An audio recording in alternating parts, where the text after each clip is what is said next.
પછી શામળિયોજી બોલ્યા, કડવું આખ્યાન ખંડના રચયિતાનું નામ પ્રેમાનંદ છે, જેમનો જન્મ ઈસવીસન 17મી સદીમાં થયો.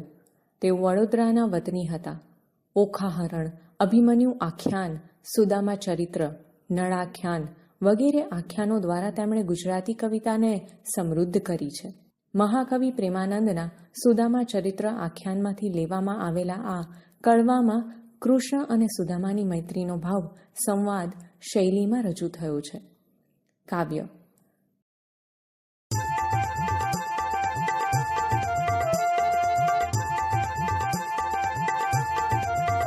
પછી શામળિયોજી બોલ્યા, તને સાંભરે રે હાજી નાનપણાનો ને મને કેમ વિસરે રે. આપણ 2 મહિના પાસે રહ્યા, તને સાંભરે રે હાજી સાંદીપની ઋષિ ઘેર મને કેમ વિસરે રે.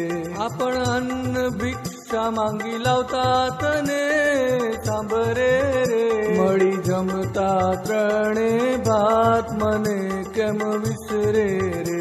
આપણ સુતા એક સાથ રે, તને સાંભરે રે સુખ દુઃખની કરતા વાત મને કેમ વિસરે રે.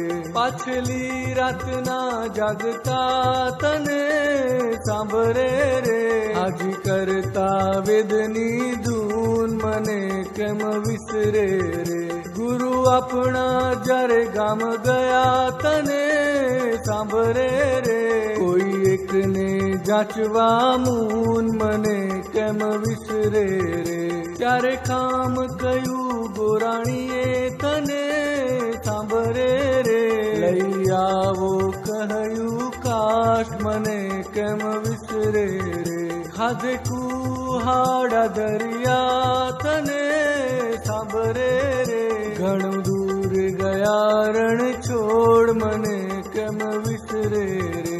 વાદ વગો બેહુ બાંધવે, તને સાંભરે રે હાજી ફાડ્યું મોટું ખોડ મને કેમ વિસરે રે. 3 ભારા બાંધ્યા દોરડે, તને સાંભરે રે હાજી આવ્યા બારે મેહ મને કેમ વિસરે રે.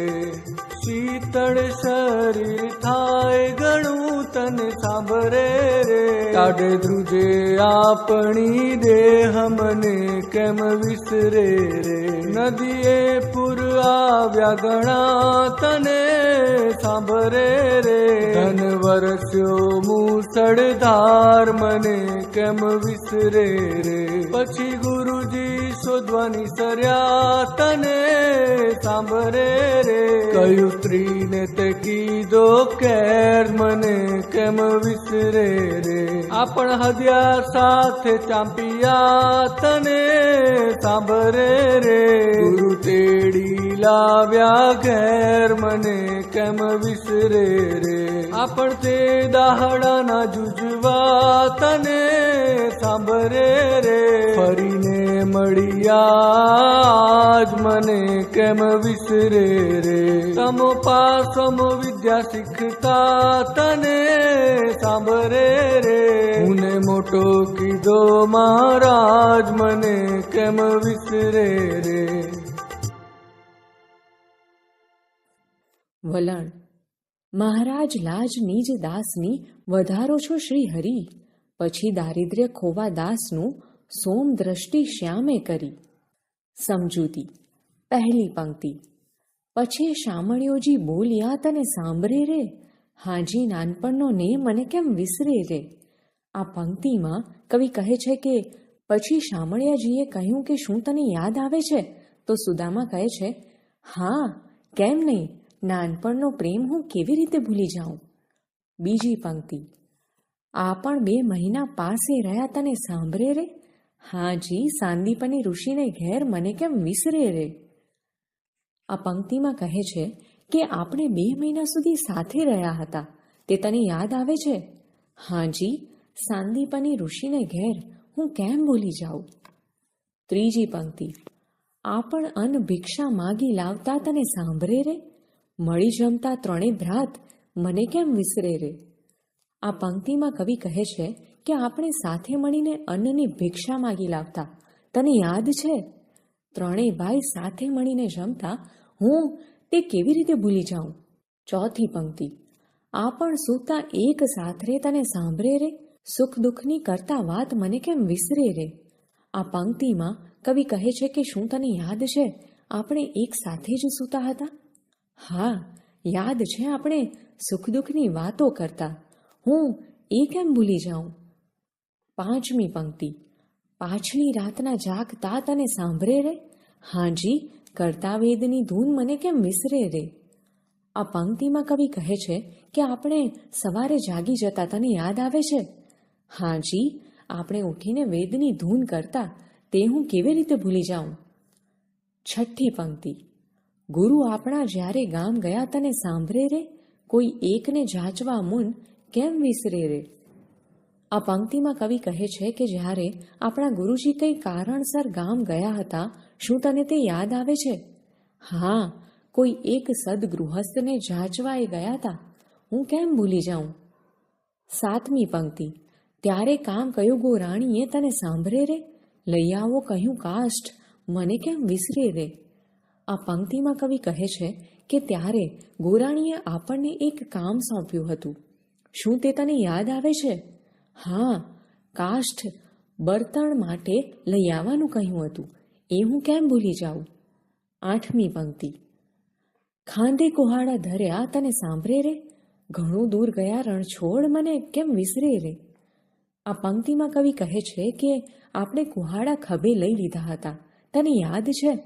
રણછોડ યાદ છે વાત, આપણે બહુ દૂર સુધી ગયા હતા, એ હું કેમ ભૂલી જાઉં.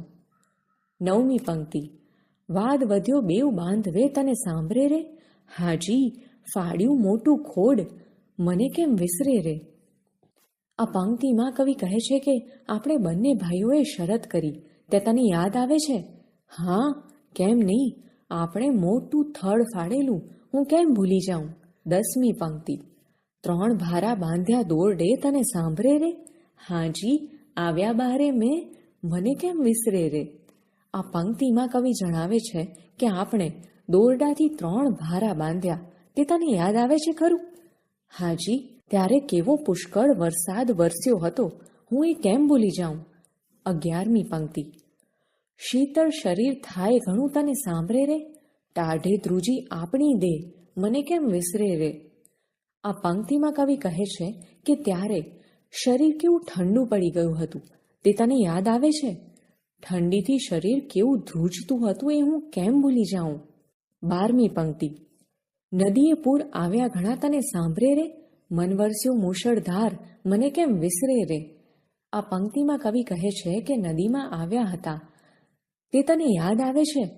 હા, ભારે મુશળધાર વરસાદ વરસ્યો હતો, એ હું કેમ કરી ભૂલી જાઉં. 13મી પંક્તિ, પછી ગુરુજી શોધમાં નિસર્યા તને સાંભળે રે, કહ્યું સ્ત્રીને તે કીધો કેર મને કેમ વિસરે રે.